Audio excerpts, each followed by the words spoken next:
ফাইনালে মুখোমুখি Kolkata Knight Riders বনাম সানরাইজার হায়দ্রাবাদ। এই ম্যাচটায় কলকাতা নাইট রাইডার্সের স্ট্র্যাটেজিক্যাল চেঞ্জেস গৌতম গম্ভীরের হাত ধরে অবশ্যই আসবে, এটা নিঃসন্দেহে বলা যায়। প্রথম কোয়ালিফায়ারে যেভাবে Kolkata Knight Riders master mind Gautam Gambhir Shreyas আইয়ারের ক্যাপ্টেন্সিতে ম্যাচ বার করে নিয়েছিল এবং সেটাকে অবশ্যই এই ম্যাচে আবারও কাজে লাগাতে হবে। তবে এখানে গুরুত্বপূর্ণভাবে চেন্নাইয়ের পিচে কিন্তু স্পিনাররা অনেক বেশি সুবিধা পান। সেখানে কলকাতা নাইট রাইডার্সের সুনীল নারিন এবং বরুণ চক্রবর্তী এদেরকে যথেষ্ট বেশি ইউজ করতে হবে। এবং আরও একটা চেঞ্জেস কলকাতা নাইট রাইডার্স আমার মনে হয় করলে ভালো হয়, মিডিল অর্ডারে মনীষ পাণ্ডেকে নিয়ে আসা। অনেক বেশি অভিজ্ঞ এই ক্রিকেটার কলকাতা নাইট রাইডার্সের মিডিল অর্ডারকে আরও অনেক বেশি সমৃদ্ধ করবে।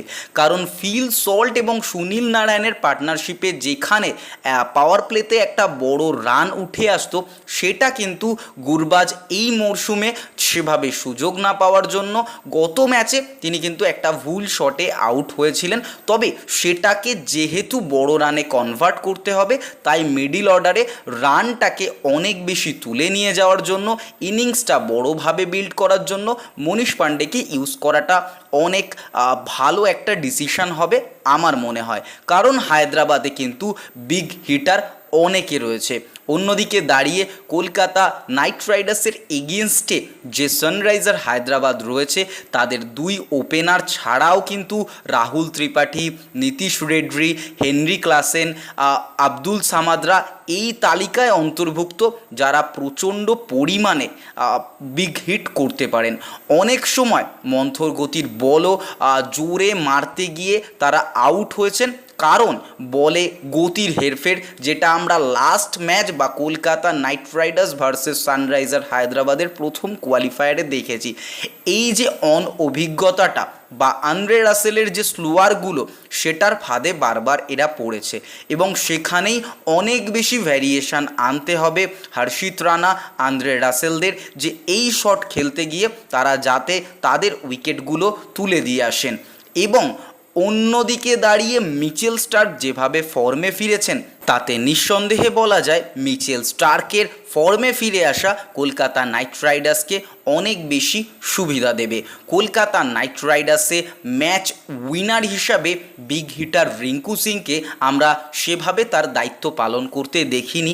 এর জন্য রিঙ্কু সিংয়ের যে জায়গায় নামছেন, বা কলকাতা নাইট রাইডার্সের মিডিল অর্ডার, আপার অর্ডার, বা বলা যায় কলকাতা নাইট রাইডার্সের টোটাল ব্যাটিং অর্ডার যেভাবে পারফরমেন্স করছে, তাতে রিঙ্কু সিংয়ের দলকে কন্ট্রিবিউশন করার জন্য যে ইনিংস বিল্ড আপের সুযোগটা, সেটা কিন্তু তিনি খুব ভালোভাবে পাচ্ছেন না।